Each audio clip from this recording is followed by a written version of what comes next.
जय जगन्नाथ। आज गोटे सुंदर आध्यात्मिक गल्प आपण पाखे उपस्थापना करी जार शीर्षक महाकवि जयदेव। महाकवि जयदेव को किए बा न जाने। तांका द्वारा रचित श्री गीत गोविंद प्रभु जगन्नाथंकर अत्यंत प्रिय।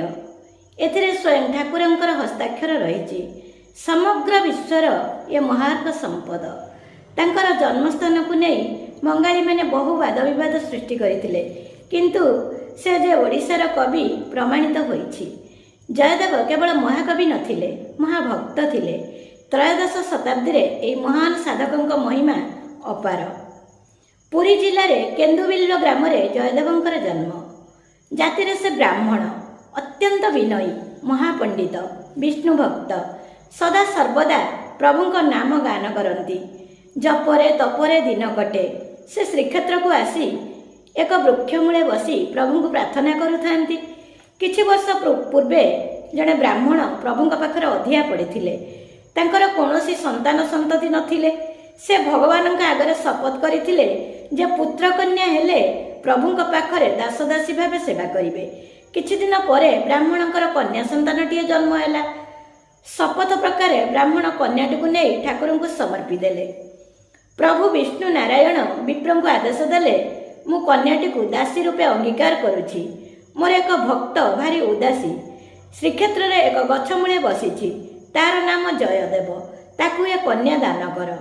प्रभु आज्ञा अनुसार ब्राह्मण कन्या पद्मावती को नहीं जयदेव पाखक गले और समस्त घटना कहले। जयदेव किंतु एथिरे रोकठोक प्रत्याख्यान कले। ब्राह्मण बहुत बुझाइले, साधु जयदेव ए प्रभुंकर आज्ञा, मो कन्या को ग्रहण करंतु। जयदेव तथापि निज जिद्र अटल कहले, हे ब्राह्मण, मते काहेकि बाध्य करुछ? मु ए क्षेत्र छाड़ी जीवी पछके ए प्रस्ताव रे राजी हेबी नाही। घटना को अधिक आगक बढ़ाइबा को चाहिले नाही। ब्राह्मण झियो को डाकी कहले, माँ, ए होउछंती तोर स्वामी, प्रभुंक निर्देश, तू एठी रह, मु जाउछि। ब्राह्मण रागरे चलीगले। पद्मावती पद्मिनी गुण संपन्ना प्रभु जगन्नाथंक प्रसादर जन्म नहीं।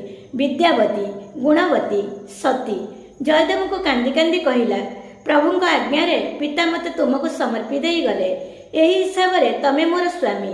मते पादरे ठेली देले मध्य सिर देई एठारे पड़ी रहिबी। मन प्राण लगाई तुमर चरण सेवा करिबी। जयदेव मनरे विचार कले, प्रभुंकर आज्ञा टाळीबार नुहे। ए युवती पत्नी रूप में मो गलारे फासी हैला। जगन्नाथंकर जहा इच्छा एकथा मनरे विचार करी पुरी समुद्र कूल कुटीर खंडिया निर्माण कले।